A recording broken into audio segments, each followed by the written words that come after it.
Evening Cherries fans, and welcome to the latest in the Up the Cherries in all departments opposition previews. After some very, very good results recently, we are now facing the team at the top of the table in Norwich City. To preview this game, you'll probably recognise him from a couple of weeks ago. I have Rob Romans. How you doing, Rob? Very good, thanks, Greg. How are you? Glad to be back. Yeah, good to have you back again, mate. So, the big thing on everybody's lips is this weekend, beat Bournemouth, you go up. Well, it's simple as that. It's simple as that, really, isn't it? But, I mean, if Swansea and Brentford drop points tomorrow, that gets us up anyway, but I wouldn't rely on that. I mean, I think I said this before when we spoke last time. There's no way you can keep on relying on the other sides to keep losing games and things, even though some of them have been quite good at it recently. So, yes, interesting day tomorrow. I'm looking forward to it. I think we will need to get the win, but I'll take a point. No, fair enough, mate. Of course, like you say, you could already be up and promoted before the game even starts. Is there a fear that there could be some complacency from the Norwich side, because it doesn't seem like it's happened all season, really? No, that's a very good question. I think for me, really, I mean, going back to what you've just said, I do look at the way we played this season, I don't think I can really think of a single game where we've played with complacency, let's say. I mean, I can think of games where we've lost, like Luton away and Swansea away, where, let's face it, we were poor and we were beaten by the better side. Fair enough. But to be fair, I mean, when we've had to focus on something, we focused on it. So I do think tomorrow when we go out, we will be focused on what we need to do. I mean, I've seen this before from afar. A Norwich side. I mean, I go back to the promotion season 2 years ago. We had Blackburn at home. We knew we had to go out there and win the game to get promotion. We did it. So when we do need to deliver, we will turn up for it. I think. I hope as well. Of course, with the Cherries, it looks like a playoff place is pretty much assured. Yep. However, we do have a tough run of games coming up, and in that is, of course, Norwich tomorrow, but also Brentford as well next week. Do you think it's pretty much done and the top 6 are the top 6 now? Well, it's interesting, really, because at the moment, Reading are playing Cardiff. Actually, the game's just finished. 1-1 draw. Yeah. Cardiff were winning that until quite late on.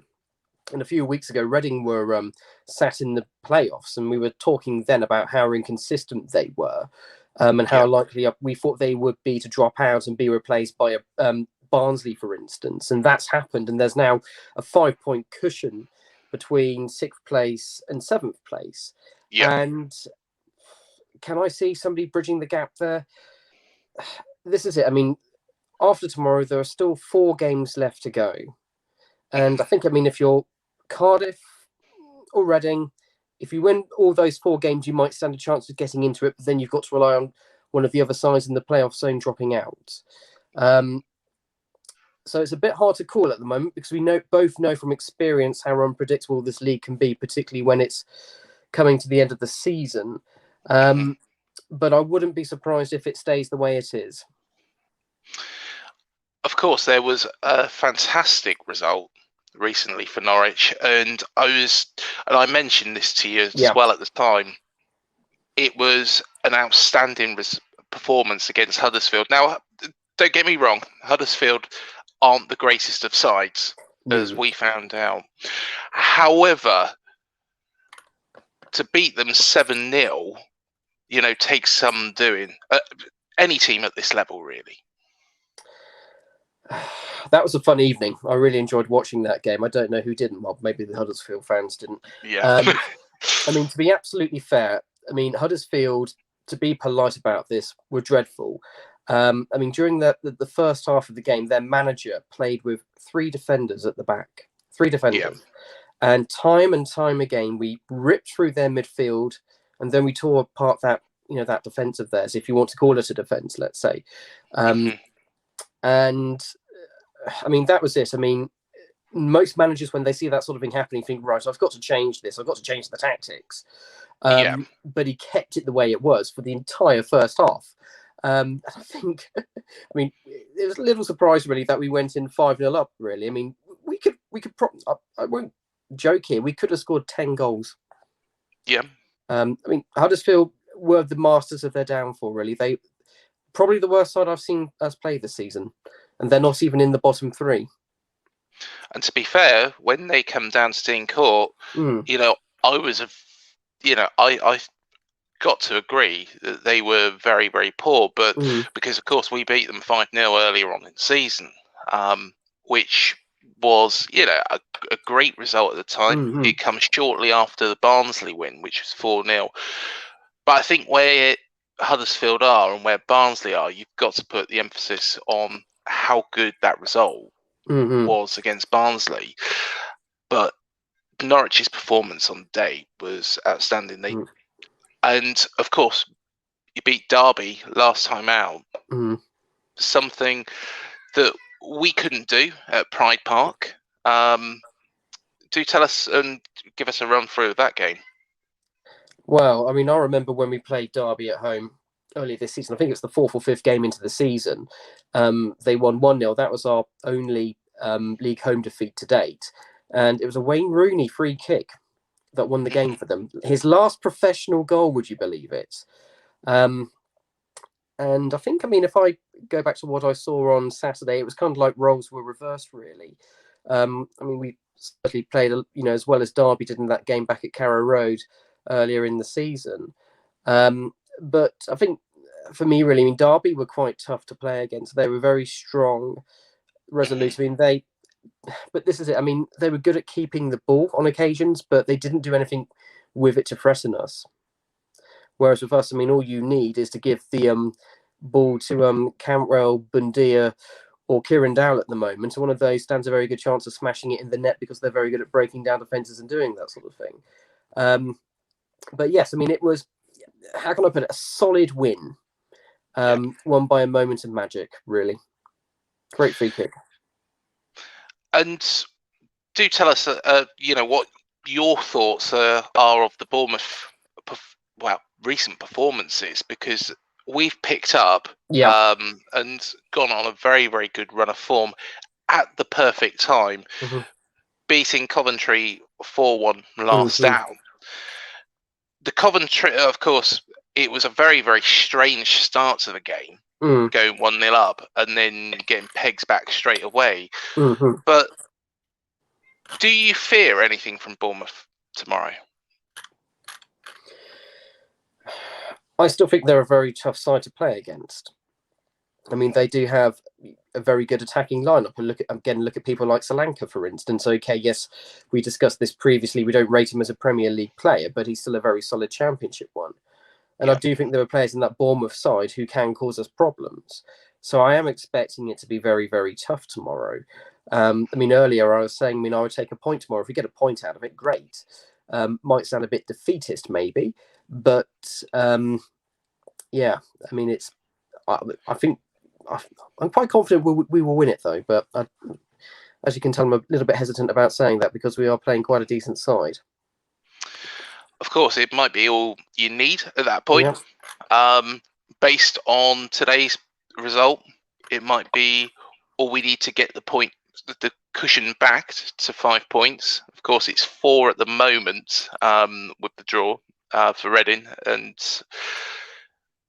do tell us a little bit, because I know we touched upon this in the previous video, but do tell us a little bit more about this Norwich side and, you know, the real standout players this season.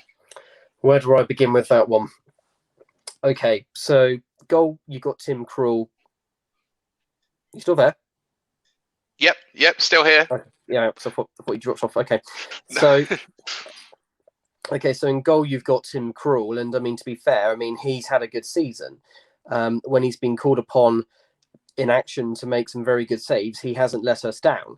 I can't think of one game where he had a dodgy game, but apart from that, you let him off. I mean, if goalkeepers have one dodgy game a season, you can get away with it. Yeah. So I mean, generally very consistent, and he's playing in the Dutch national side, so you can't really look beyond that. I mean, looking at the back four, I mean, Ben Gibson, Grant Hanley, they've been absolutely solid for us this year. Again, looking at the right back, Max Aarons, as he's now called, not Max Aarons. I mean, he's continuously being linked with sides like Barcelona and Bayern Munich. Then you look at your midfield. I mean, Ollie Skip. I mean, that guy has played in every single game, and he's been an absolute role model for consistency and quality. I mean, for me, he is one of my player of the seasons, let's say. And then again, you then start to look further up the field, and you've got Pookie, who scores for fun most of the time, but then he's also got three very good people backing him up behind him. I mean, okay, yes, you've had your Cantwells and you've had your Bundias, who've been absolutely fantastic this season, but you've got Kieran Dow coming into form now, and earlier in the season you had people like Lucas Rupp and Mario Vrancic performing there. And I think when you look at how consistent a lot of our performances have been this season, it's for me, I mean, every single one of those players will be a hero if we get promoted. I mean, if I had to, pick my player of the season, let's say, I mean, it's a very tough choice. I mean, for me, it would probably be a choice between Emi Bundia and Ollie Skip. And there's some real players in that Norwich side that there's Ida as well, who does look a very promising player when I've seen him. Yeah. What do you think of him? Well, I mean, if I look at the season he's had so far, a number of things. I mean, one, he's had injury problems, but also he's been kept out of the side by Timo Pukki, who, let's face it, is a little bit hard to dislodge.